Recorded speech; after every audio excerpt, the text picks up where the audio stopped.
Assalamu alaikum. In this video, we are going to discuss it's your addition maths paper 2 year 2024 and its major. So let's start.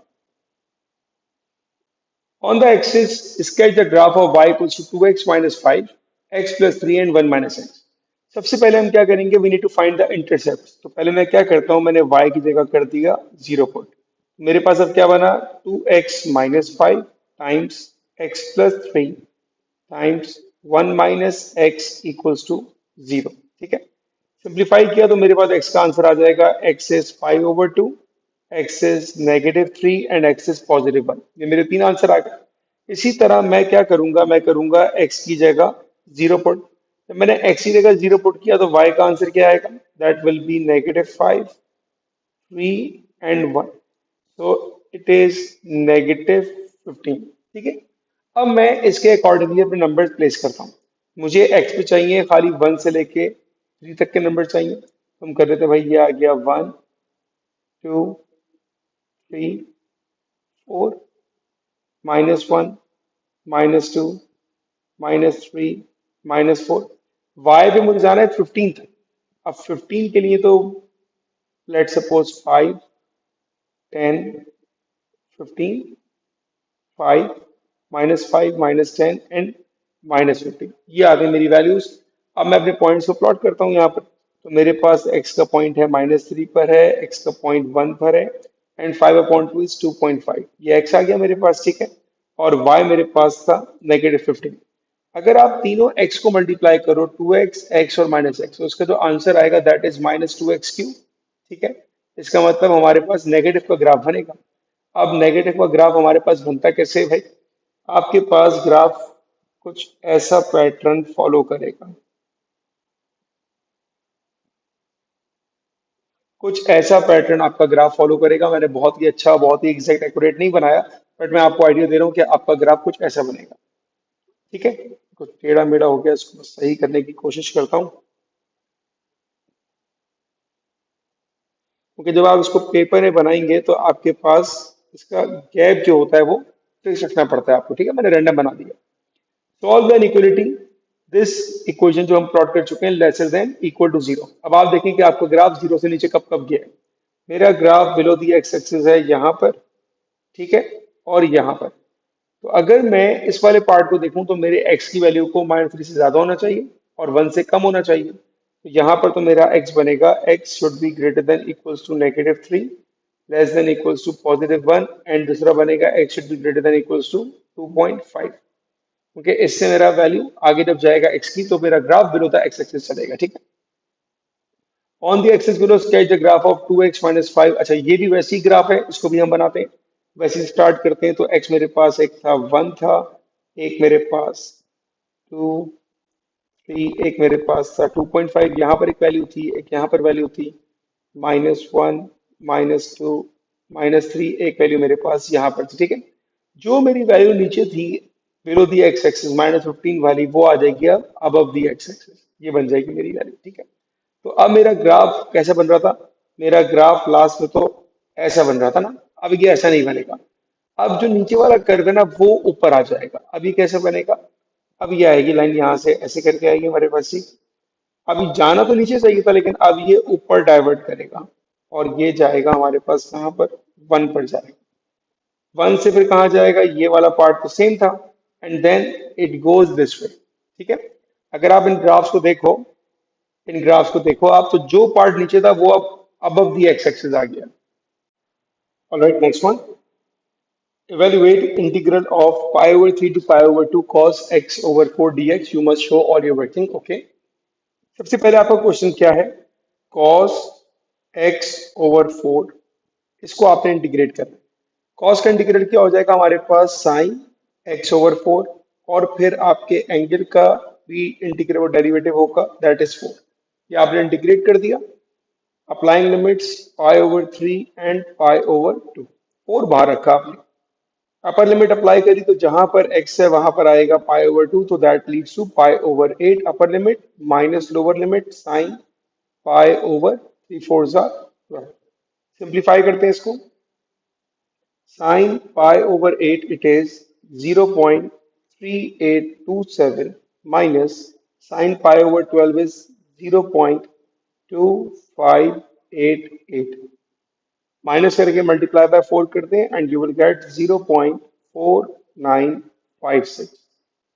ये आपका answer आ गया after applying limits. ठीक, next one, find integral of 1 over 4x minus 3 plus x 1 over x cube. Okay, सबसे पहले इसको मैं arrange कर रहा हूँ, 1/4x-3 dx प्लस एक्स को ऊपर लेके जाऊंगा तो x पावर -3 एंड dx। अब ये आपके पास बन गई ln की इंटीग्रेशन, क्योंकि पावर लीनियर है, तो ये आएगा ln ऑफ 4x-3 और बाहर क्या आएगा 1/4 प्लस इसका इंटीग्रल क्या होगा, x power -2 divided by -2 and don't forget कि यहाँ प्लस सी आएगा। अरेंज कर लें, 1/4 ln of 4x-3 minus 1/2x square plus, ये आपका आंसर आ गया। ठीक है, next one, determine whether the equation has two distinct roots, equal roots or no real roots। Okay, अब आपको ये बताना है भाई इसके रूट्स की कंडीशन कौन सी है। तो रूट्स की कंडीशन की बात जहां पर आती है वहां पर हमारे पास आता है बी स्क्वायर माइनस 4ac। फिर हम जज करेंगे भाई ये लेस देन जीरो है, ग्रेटर देन जीरो है या इक्वल टू जीरो है, और उसके अकॉर्डिंगली हम लोग जो डिसाइड कर लेंगे कि रियल रूट्स हैं नो रूट्स हैं। सबसे पहले इक्वेशन बनाते हैं। अब हमने कहा भाई 4x+1 multiply with 3x+2 divided by 5x-3 is equals to x+1। ये तो हमारा क्वेश्चन था, मल्टीप्लाई करना स्टार्ट करते हैं।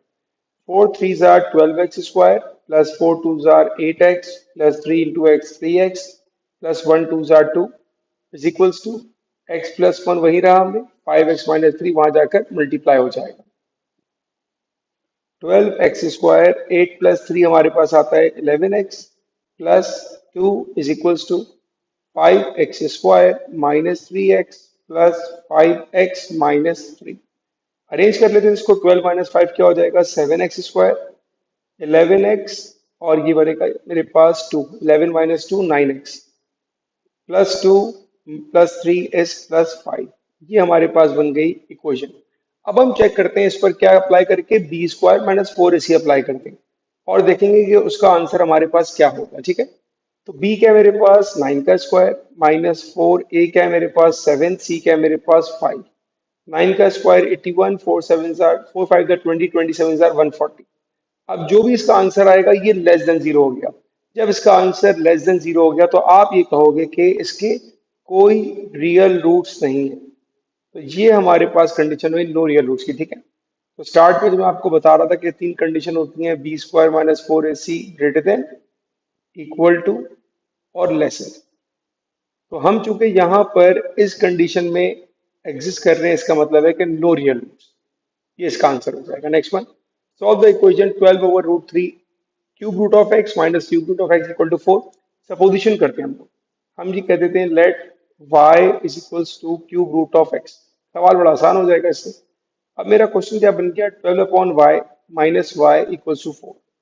एलसीएम ले लेते हैं, 12 minus y square upon y equals to 4। Y जाके वहां मल्टीप्लाई करा देते हैं, 12 minus y square equals to 4y, 12 equals to 4y plus y square और इसको अरेंज कर लेते हैं। तो हमारी इक्वेशन बन जाएगी y square plus 4y minus 12 equal to 0। अब करते हैं middle term, y square plus 6y,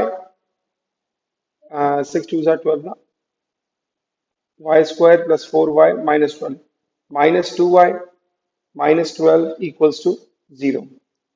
y plus 6 minus 2 y plus 6 equals to 0।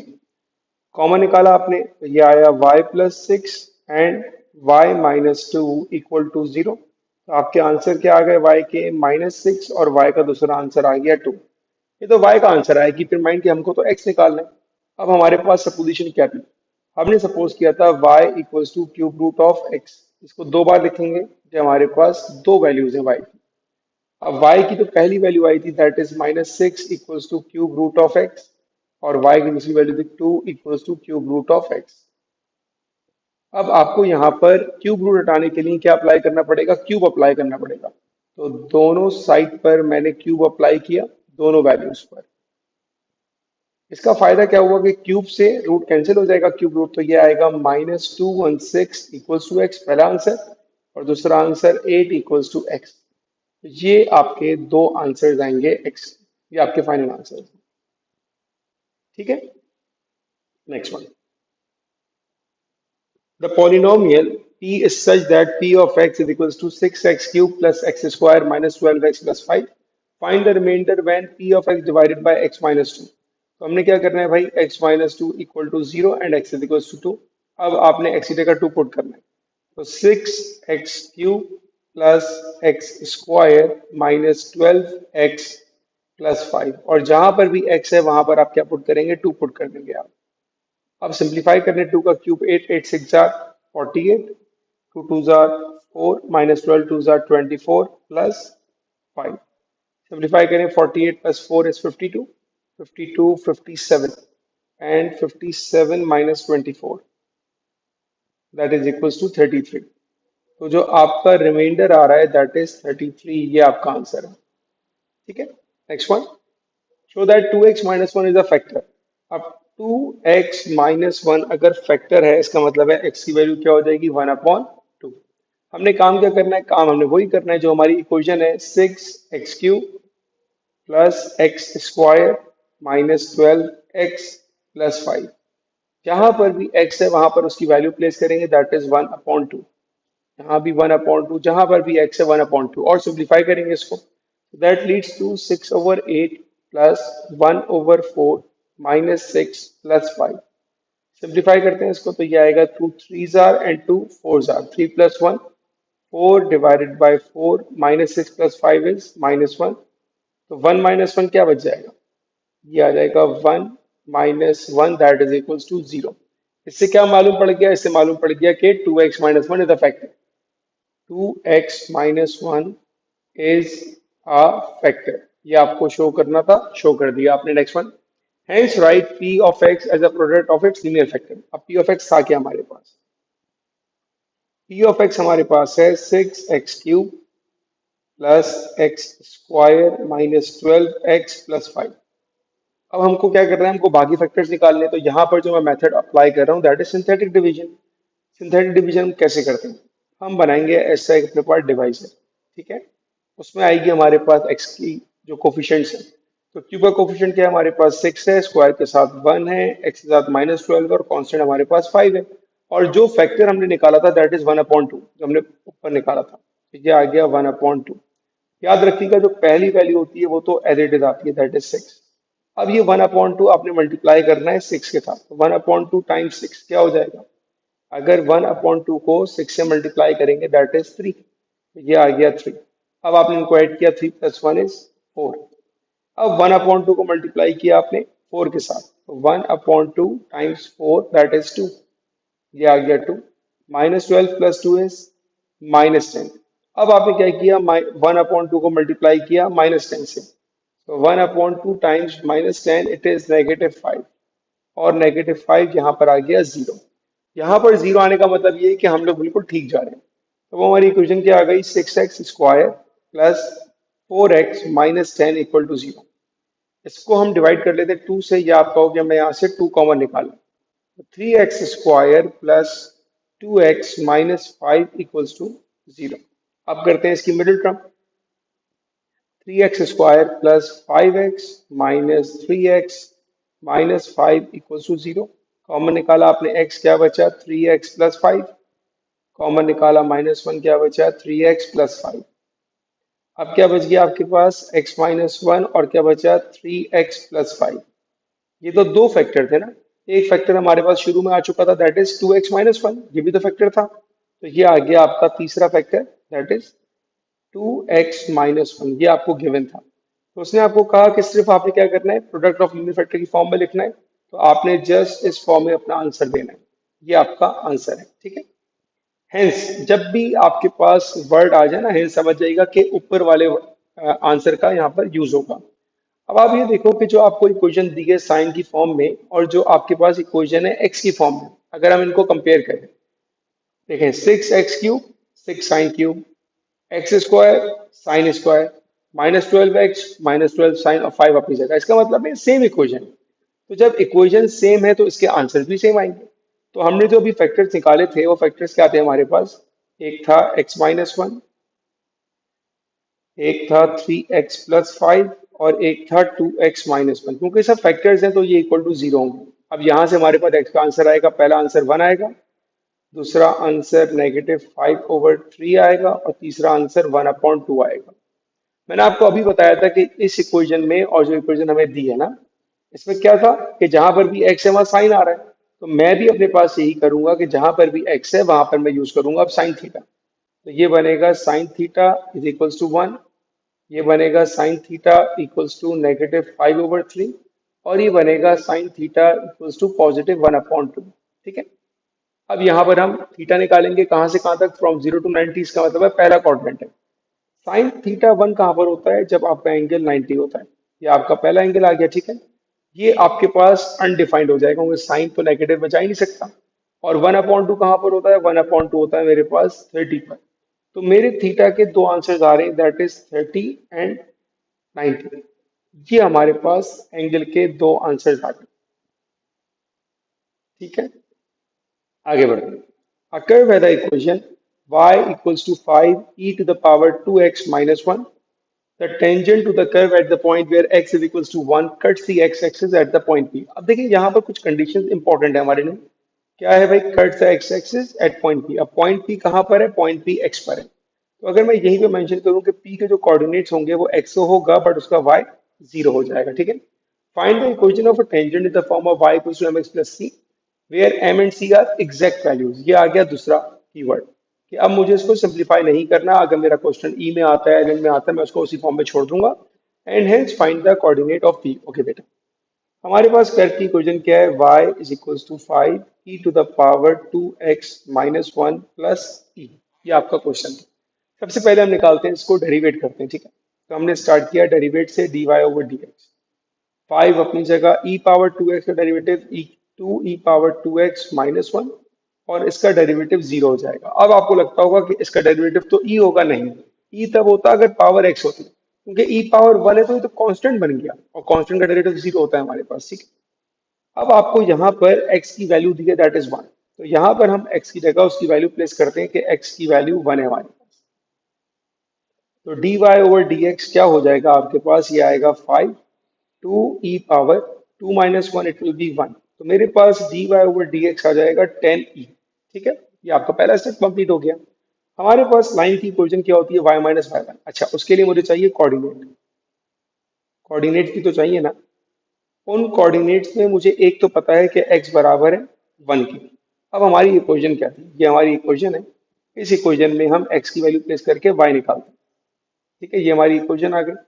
अब आपने y की जगह, x की जगह उसकी वैल्यू को यूज करना है। तो y equals to 5e⁻1 plus e। तो y क्या आ जाएगा? y आएगा 6e। अब आपने इसको सॉल्व नहीं करना क्योंकि उसका आंसर चाहिए आपका एग्जैक्ट फॉर्म में। ठीक है। ये दो चीजें हमारे पास हो गई। अब इन दो चीजों से हम लाइन की इक्वेशन बना सकते हैं आराम से। लाइन की इक्वेशन का फॉर्मूला क्या होता है हमारे पास? y-y1 equals to m x-x1। ये हमारे पास लाइन की इक्वेशन आ गई। अब आपके पास x1 y1 की वैल्यूज हैं। y माइनस y1 क्या निकाला था हमने? y1 is 6e। y minus 6e is equals to m क्या आया था? 10e। And x minus x1 क्या था हमारे पास? 1। सिंप्लीफाई करते हैं, y minus 6e equals to 10e x minus 10e। ठीक है। तो y equals to 10e x minus 10 और प्लस 6 माइनस 4e। ये आपके पास लाइन की इक्वेशन आ गई। ठीक है। ये आपके पास लाइन की इक्वेशन का आंसर आ गया। ओके। अब वो क्या कहता है? उसने कहा था कोऑर्डिनेट फॉर पी। अब पी के बारे में खास बात क्या थी कि पी का एक्स तो होगा लेकिन उसका वाई 0 होगा। तो हम अपनी इक्वेशन में वाई की जगह 0 यूज करते हैं। 0 equals to 10e x minus 4e। ठीक है। यहाँ से हम क्या करते हैं? कॉमन निकाल लेते हैं।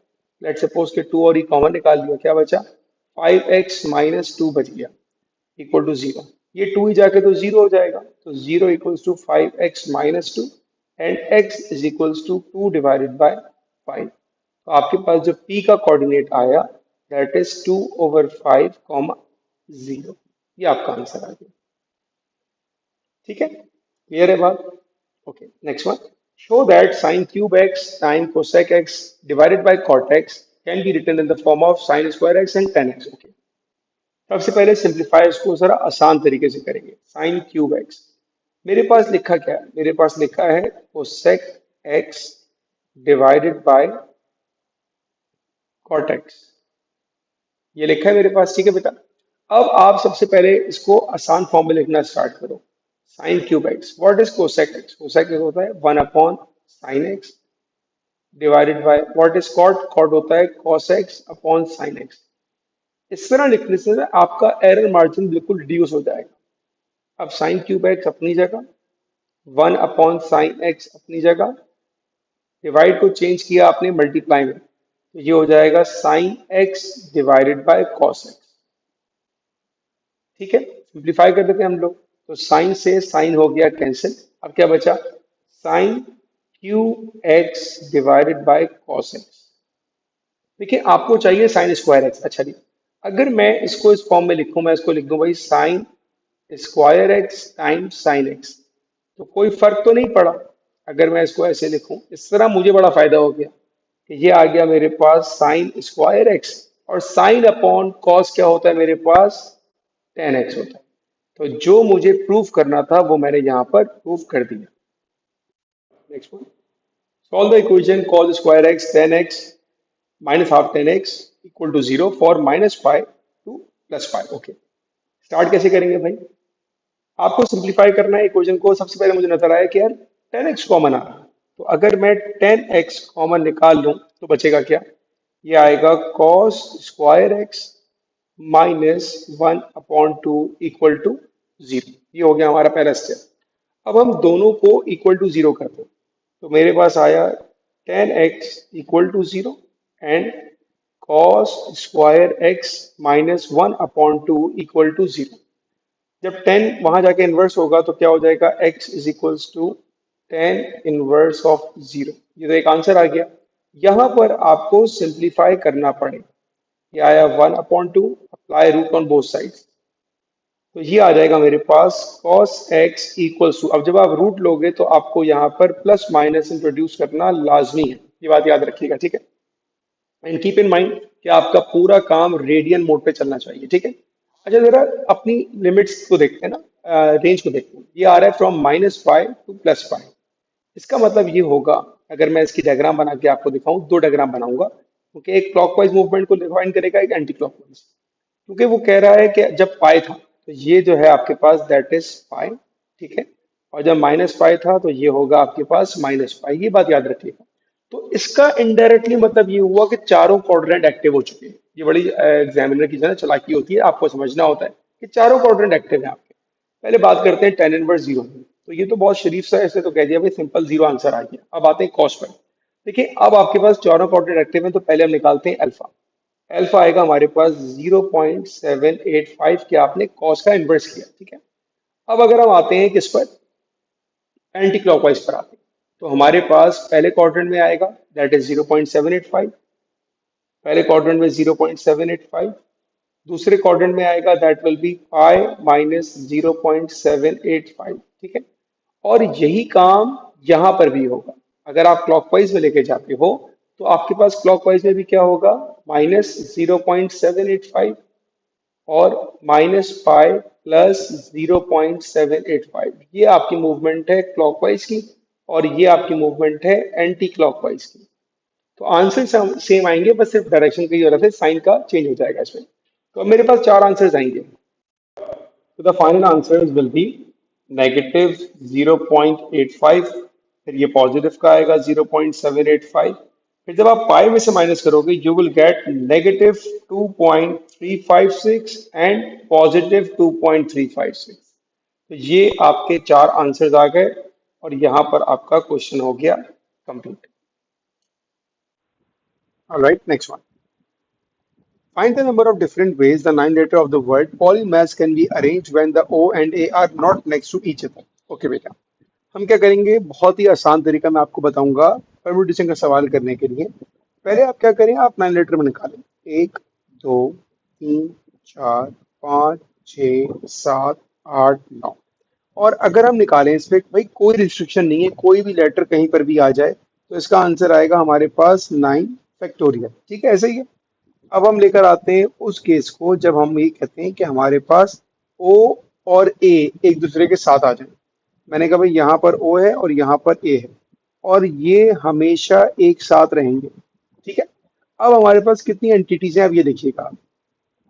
1 2 3 4 5 6 7 8, ये पूरा एक काउंट किया जाएगा, तो ये आएगा मेरे पास 8 फैक्टोरियल। और इसको हम मल्टीप्लाई करेंगे 2 फैक्टोरियल से। अब ये 2 फैक्टोरियल क्यों आता है, ये दोनों आपस में अपनी जगह स्विच कर सकते हैं। ठीक है, तो ये वो केस है जब O और A साथ होंगे, ये वो केस है जब कोई भी लेटर कहीं पर भी आ सकता है। अब हमने निकालना है कि O और A साथ ना हो, तो हम क्या करेंगे, हम कहेंगे 9 factorial minus 8 factorial multiply by 2 factorial. जब आप टोटल में से माइनस करेंगे तो आपका आंसर आ जाएगा। अब 9 फैक्टोरियल क्या है, 3628880 माइनस 80640, सब्ट्रैक्ट किया, यू गॉट 282240। ये वो आपके पास अरेंजमेंट आए जिसमें आपके O और A एक दूसरे के साथ नहीं होंगे। ठीक है, आगे बढ़ते हैं। The later maths are together in this order. अब यहाँ पर बड़ा इंपॉर्टेंट कीवर्ड है इन दिस ऑर्डर, तो इसी तरह होंगे। ठीक है, कितने लेटर थे हमारे पास, 9 थे, 1 2 3 4 5 6 7 8 9। और हमको ये कहा गया कि मैथ मैथ के कितने लेटर आते हैं, 5। तो आपने 5 लेटर का बना दिया एक बॉक्स के, ये एक साथ रहेगा। अब एंटिटीज कितनी है हमारे पास, 1 2 3 4 5। तो ये हमारे पास सिंपल आ जाएगा 5 फैक्टोरियल, जो बराबर होता है 120। लेकिन जो हमारे पास अंदर मैथ के लेटर्स है ना, ये चेंज नहीं करेंगे, तो इसके लिए 5 फैक्टोरियल नहीं आएगा, क्योंकि उसने क्लियर कहा हुआ है कि ऑर्डर आपका यही रहना चाहिए। तो ये answer. Next one. An experiment was carried out and values of y for certain value of x were recorded. The table shows the values recorded. Okay. The relationship between y and x is modeled by the equation y equals to ae kx, where a and k are constants. Draw a straight line. सबसे पहला काम हमें यहाँ चाहिए L N Y, तो हम तमाम values का निकालेंगे एल एन। तो एल एन ऑफ 10 कितना आ जाएगा हमारे पास, 2.30। एल एन ऑफ 13 कितना आ जाएगा, 2.56। एल एन ऑफ 22 कितना आ जाएगा, 3.1। आगे 3.56 एंड 3.912। ये हमारे पास आ गई वैल्यूज किसकी, एल एन की निकाल ली हमने। अब हम इन वैल्यूज को प्लॉट करते हैं। तो 15 पर क्या है हमारे पास, 2.30। तो 15 पर 2.30 ये आ गया। ठीक है, 30 पर क्या है, 30 पर है 13, सॉरी 2.56। 30 पर है 2.56, तो ये ऑलमोस्ट यहाँ पर आएगा। 45 पर 3.1 यहाँ पर आ गया। 60 पर 3.56 यहाँ पर आ गया एंड 75 पर 3.912, तो तकरीबन 3.4 के करीब जा रहा है। ठीक है, ये हमारा ग्राफ आ गया। अब हमने इस पे बनानी है लाइन ऑफ बेस्ट। तो लाइन ऑफ बेस्ट फिट के लिए हम क्या करेंगे, हम एक लाइन को ड्रॉ करेंगे और हम देखेंगे कि कितने हमारे पास पॉइंट्स लाइन से गुजर रहे हैं और नंबर ऑफ पॉइंट्स हमारे पास इक्वल डिस्ट्रीब्यूट हो रहे हैं। ठीक है, ये हमारी लाइन ऑफ बेस्ट फिट बन जाती है। इस पे हमारे पास कोई भी 2 पॉइंट हम ले रहे हैं to find out the gradient of this line. ठीक है ना, क्योंकि यहाँ पर आपको क्या कह रहा है, y इक्वल्स टू ए ई के पावर x। अब जो आपकी इक्वेशन है y इज इक्वल्स टू ए ई के पावर x, हमको इसको इक्वेशन ऑफ लाइन बना के दिखाना है। What we need to do, first we need to apply ln y is equals to ln of a e k x। Simplify करते हैं इसको, so we have ln y is equals to ln a plus ln e power kx।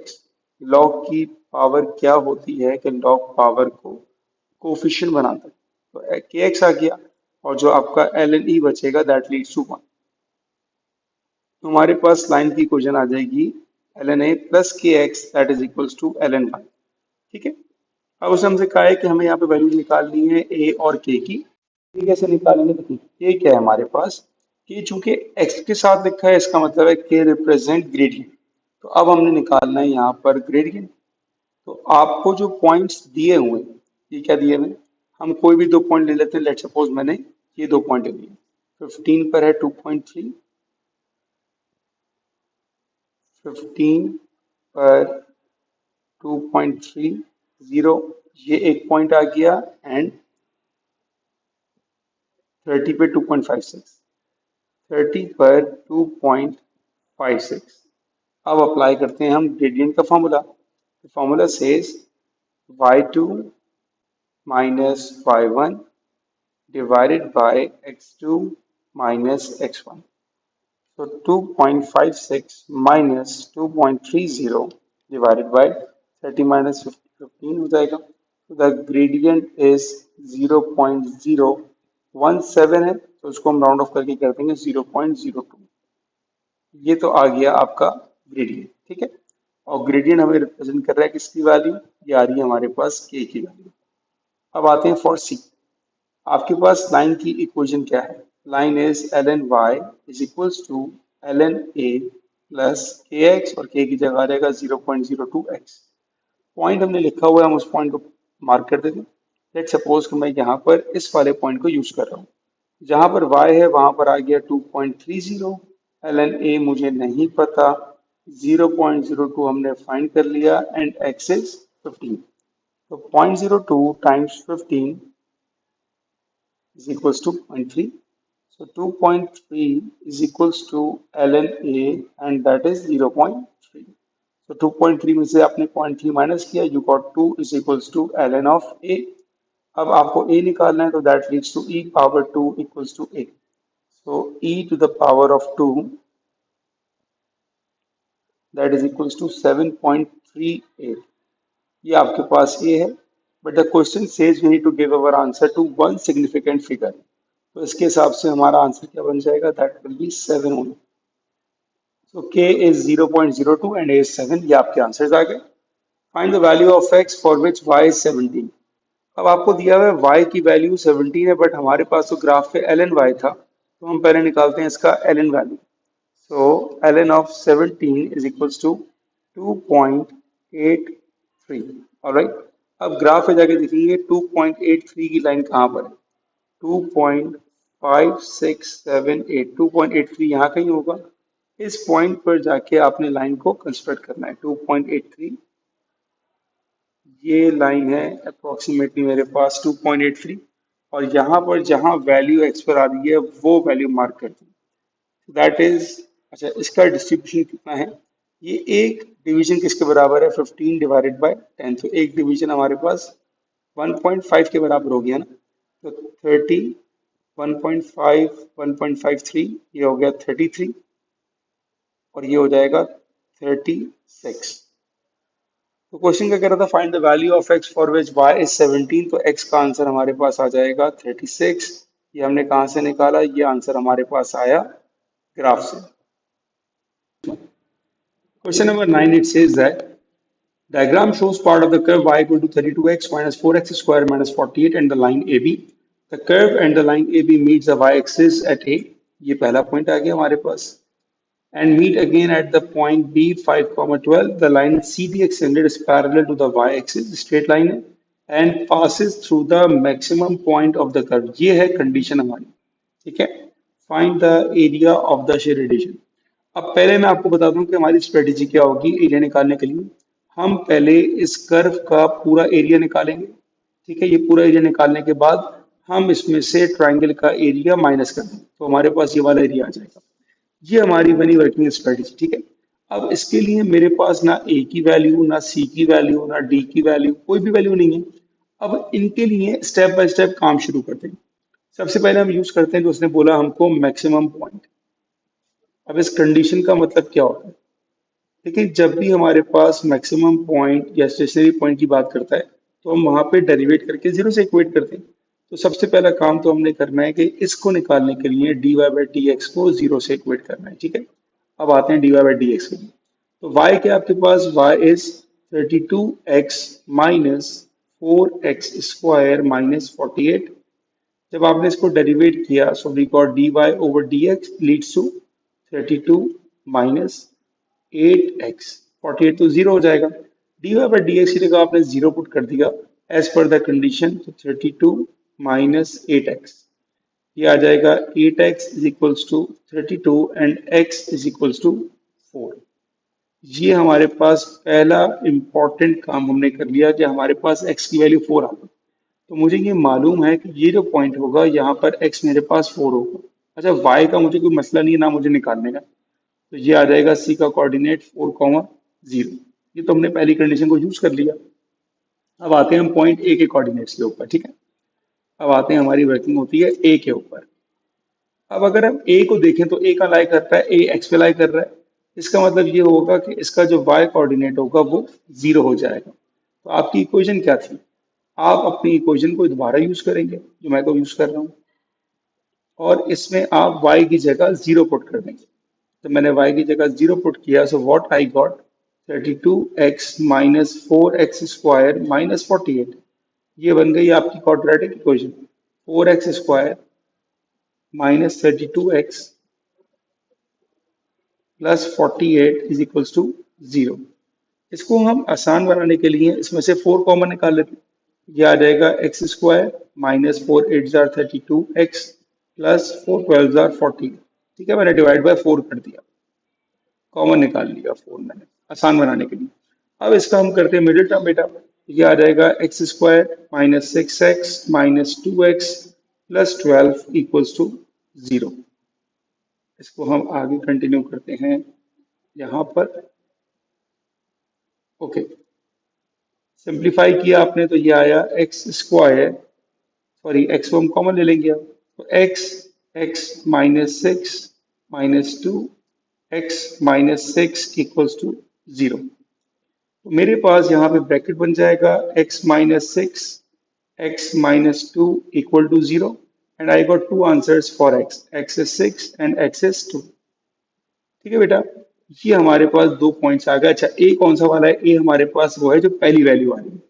तो ए का जो coordinate होगा वो पहला वाला होगा, दैट इज 2,0। ये आपके पास आ गया ए का कोऑर्डिनेट। अब क्या करना है हमको भाई? अब हमको चाहिए यहाँ पर किसका? डी का कोऑर्डिनेट। अच्छा, डी के लिए मुझे निकालनी पड़ेगी इक्वेशन ऑफ ए बी, क्योंकि मुझे ये मालूम है कि जो डी पॉइंट है उसका एक्स कोऑर्डिनेट 4 है, बट मुझे उसका अभी वाई कोऑर्डिनेट नहीं पता।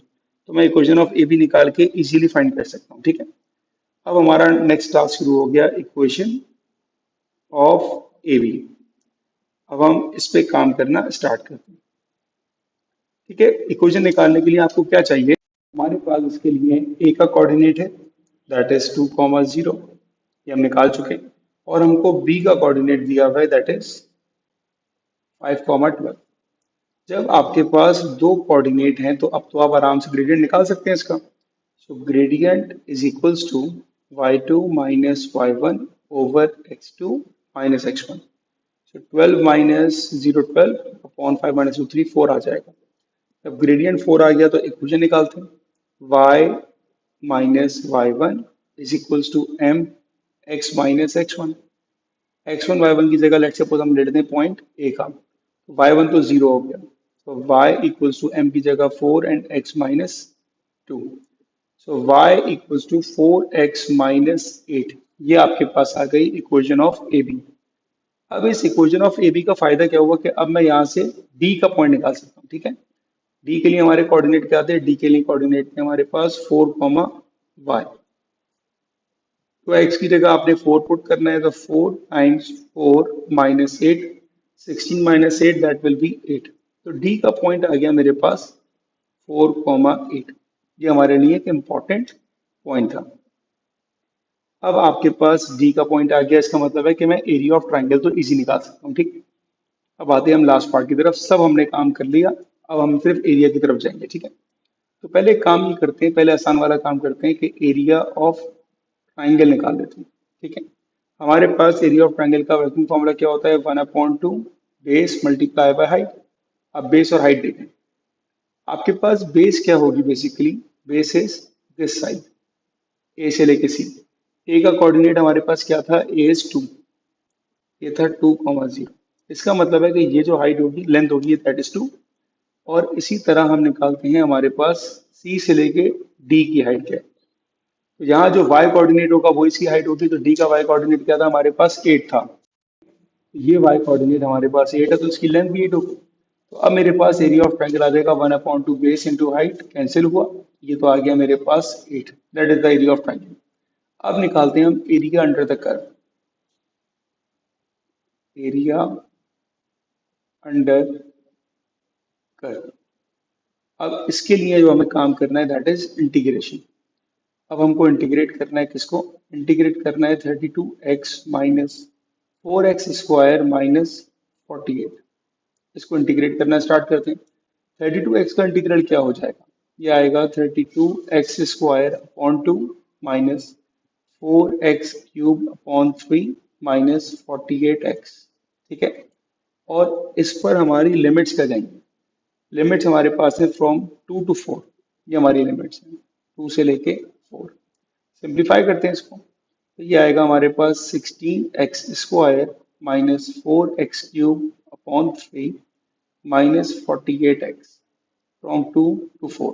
अब लिमिट्स अप्लाई करना स्टार्ट करते हैं। ठीक है, 16 अपनी जगह, अपर लिमिट क्या है 4, 4 का स्क्वायर हो जाएगा 16 माइनस 4, 4 का cube 64 divided by 3 minus 48 into 4, ये आ गई मेरी upper limit.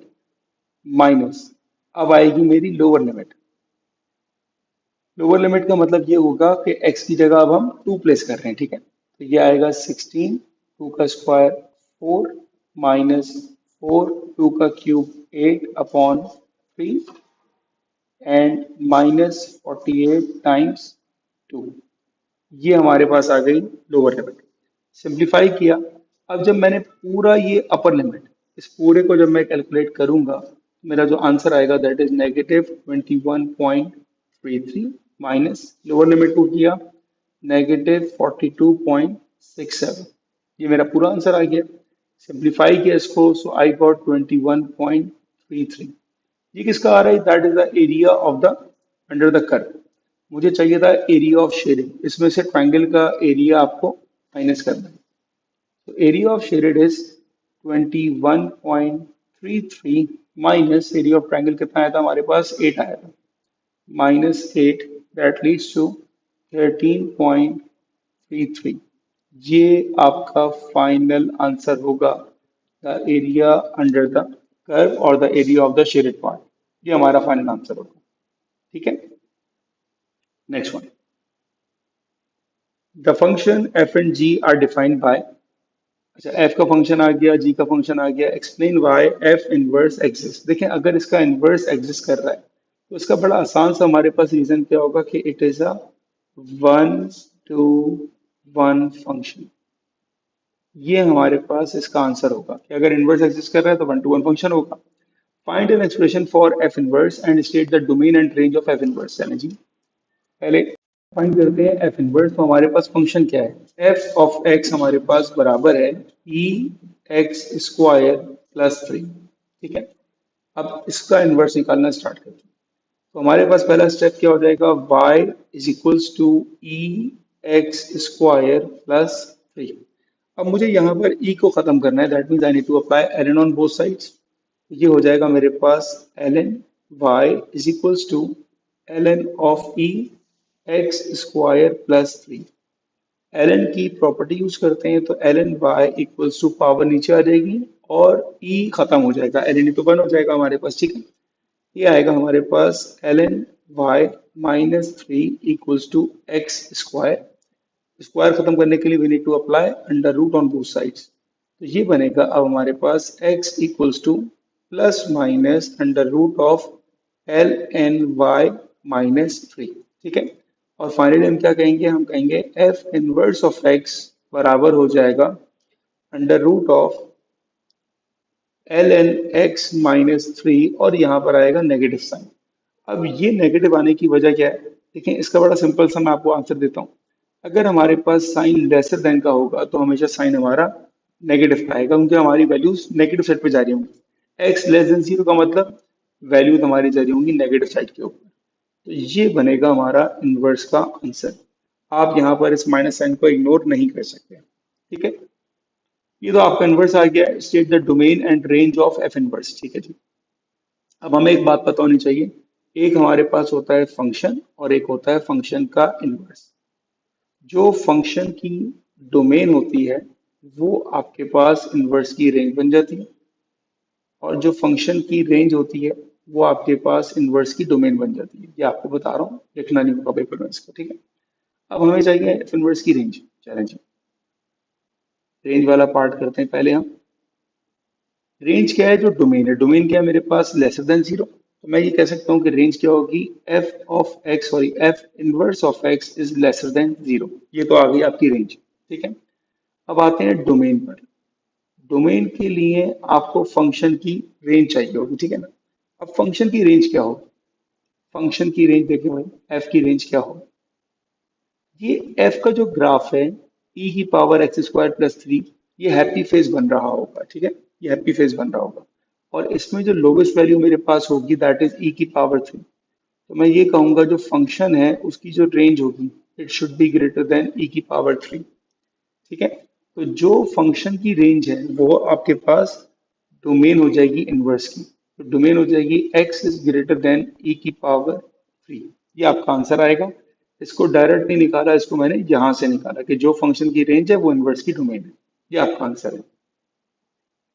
Hence find and simplify an expression for g of x, okay. तो यहाँ पे मुझे g of f of g of x पता है ना, f of g of x हमको मालूम है, that is equals to e की पावर 2x। ये हमको दिया हुआ है e की पावर 2x। देखिए अगर मैं कहूँ g of x क्या होगा, g of x, f वहां जाएगा तो f इनवर्स हो जाएगा e की पावर 2x। तो जो हमने f इनवर्स निकाला है उसमें हम x की जगह e की पावर 2x प्लेस कर देंगे, ठीक है, ये हमारा काम होगा। तो हम ये कह सकते हैं कि g of x is equals to, f inverse हमने क्या निकाला था, that is minus under root of ln of x minus three, ठीक है, यही था ना, ln of x minus three. और जहां पर भी x है वहां पर हम क्या प्लेस करेंगे, वहां पर हम प्लेस करेंगे e की पावर 2x, सही है। अब हम इसको सिंप्लीफाई कर सकते हैं, तो माइनस अपनी जगह, ln की प्रॉपर्टी यूज करेंगे, so we got 2x, ln ही तो 1 हो जाएगा, माइनस थ्री। ये हमारे पास आएगा g ऑफ x का answer. Alright, next one, last question of this paper. In the binomial expansion of 2 plus x upon 2 power n, the first three terms in increasing power of x are this. Find the values of the constant n, a and b. Okay. सबसे पहले तो आप इसको expand करें। आपके पास expansion क्या है, 2 plus x upon two power n। अब हमारे पास फॉर्मूला क्या होता है, a की power n plus n combination one, a की power n minus one b plus n combination two a की power n minus two and b square. इससे आगे जाने की जरूरत नहीं है क्योंकि हमारे पास सिर्फ स्क्वायर तक का गिवन है स्टेटमेंट, ठीक है। अब वो ये कह रहा है कि जो आपके पास तीन टर्म्स हैं आफ्टर एक्सपेंशन वो बराबर है b plus a b x plus 9/8 a b x square, ये आपके पास है। अब हमने किसको किससे इक्वेट करना है, देखिए कांस्टेंट की तरफ आते हैं। हमारे पास कांस्टेंट यहाँ पर है 2 की पावर n और राइट पे कांस्टेंट है b, इनको इक्वेट कर दें। तो पहला आ गया हमारे पास 2 की पावर n, 2 की power n is equals to b, ये हमारे पास पहला आ गया, सही है। इसी तरह हम x को इक्वेट करेंगे। x का कोफिशिएंट हमारे पास क्या है, इस पूरे को मैं हाईलाइट कर रहा हूँ, ये पूरा मेरे पास x का कोफिशिएंट है और राइट पर क्या है x का कोफिशिएंट, दैट इज a। तो n कॉम्बिनेशन वन क्या होता है, n होता है 2 की पावर n माइनस वन अपनी जगह, दैट इज 1/2, और इसको हमने इक्वेट करना है किससे, a b के साथ, ठीक है। इसको थोड़ा बहुत हम सिंप्लीफाई कर सकते हैं, कैसे, ठीक है, n अपनी जगह रहा, ये जो हमारे पास 2 है इसकी पावर 1 है, ठीक है, इसकी पावर 1। इंडाइसिस के हिसाब से अगर ये 1 ऊपर जाएगा तो -1 हो जाएगा, तो ये हो जाएगा n ब्रैकेट 2 की पावर n माइनस टू, और राइट साइड पर ए बी अपनी जगह लिखा हुआ है, ठीक है। थोड़ा सिंप्लीफाई कर दिया इसको। अब यहाँ पर मुझे नजर आया कि भाई b तो बराबर है 2 की पावर n के, तो मैंने यहाँ पर इसको यूज करना है, n 2 की power n minus two equals to a, और b की जगह जो उसकी वैल्यू है दैट इज 2 की पावर n, इसको हमने यहाँ यूज कर लिया। अब ये रख के डिवाइड करते हैं, n टू की power n minus two divided by two की power n equals to a। ऐसा हो गया। ये क्या बन जाएगा मेरे पास, n अपनी जगह। अब ये टू की पावर n, ये ऊपर जाएगा तो माइनस n हो जाएगा, तो ये बनेगा टू की पावर n माइनस टू। और ये वाला टू, ये वाला n जब ऊपर जाएगा तो हो जाएगा minus n is equals to a। n और n कैंसिल हो गया, तो मैं ये कह सकता हूँ n टू की पावर माइनस टू क्या होती है, 1/4 इज इक्वल्स टू a। तो मेरे पास a in terms of n आ चुका है। ठीक है, मैंने काफी हद तक सिंप्लीफाई कर लिया इसको। अब आते हैं एक्स स्क्वायर के ऊपर। लेफ्ट साइड पर स्क्वायर के साथ क्या लिखा हुआ है, it is n combination, not n combination two है, n कॉम्बिनेशन टू। पहले मैं इसको हाईलाइट कर दूं। स्क्वायर की टर्म्स ये वाली है हमारे पास, इसको हम इक्वेट करेंगे अब इसके साथ। ठीक है ना, स्क्वायर स्क्वायर के साथ इक्वेट होगा, तो n कॉम्बिनेशन टू, टू की power n minus two times 1/2 whole power two, ऐसे लगा देते हैं। और ये बराबर है 9/8 ए बी के। ठीक है, ये हमारे पास आखिरी है। अब इसको सॉल्व करते हैं। पहले देखें n कॉम्बिनेशन टू क्या होगा, इसकी एक्सपेंशन कर रहा हूँ, that is n factorial divided by 2 factorial into n minus two factorial. 2 की पावर n माइनस टू, और ये वाला 2 जब ऊपर लेके जाऊंगा, ये वाला 2 जब ऊपर जाएगा तो ये हो जाएगा माइनस टू। सही है, is equals to 9ab divided by 8। ये हमारे पास बन गया। अब n फैक्टोरियल को सॉल्व करते हैं। n फैक्टोरियल क्या होगा, n minus one, n minus two factorial divided by 2 factorial into n minus two factorial. ठीक है, टाइम्स 2 की power n minus four is equals to 9ab divided by 8। अब cancellation क्या हो रही है, n माइनस टू से n माइनस टू चला गया हमारे पास।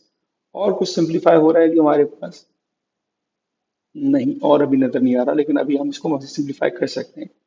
हाँ, ये हो रहा है ना, 2 वन जार एंड 2 4 जार 8। ओके, आगे देखें।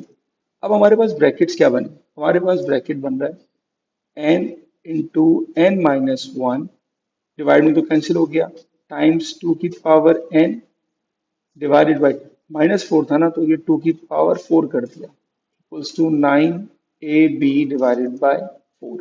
ओके, आगे देखते हैं अब n into n minus one. अब देखिए 2 पावर n क्या था, 2 पावर n क्या था हमारे पास, 2 पावर n तो b था, तो जहां पे 2 पावर n है वहां पर मैं b यूज कर सकता हूँ। तो 2 पावर n की जगह यूज किया मैंने b। 2 की पावर 4 क्या होता है, 2 की पावर 4 होता है 16 equals to 9ab divided by 4। तो 4 वन जार एंड 4 फोर जार, और b से b कैंसिल हो गया। अब क्या बचा, अब बचा n, n minus one divided by 4 equals to 9, और a किसके बराबर है, a को हमने यहाँ सपोज कर लिया था, a की जगह आ जाएगा हमारे पास n/4। और इसको मैं हाईलाइट कर दूं कि भाई ये कहाँ से वैल्यू आ रही है हमारे पास, a की वैल्यू हमने यहाँ से निकाली, ये हमने यूज करी। ठीक है, अब क्या क्या कैंसिल हो रहा है, अब ये वाला n कैंसिल हुआ, 4 कैंसिल हो गया, तो बचा क्या हमारे पास n minus one equals to 9, और n का आंसर आ गया आपके पास 10। जैसे ही आपके पास n का आंसर आ गया, अब इस n से मैं a निकाल लूंगा। तो a क्या था, a is n/4, that will be 10/4। तो a आ जाएगा मेरे पास 5/2। ठीक है, और b क्या था मेरे पास, 2 की पावर n, तो b हो जाएगा मेरे पास 2 की पावर 10। अब 2 की पावर 10 की वैल्यू हम निकाल सकते हैं इजीली, इक्वल्स टू 1024।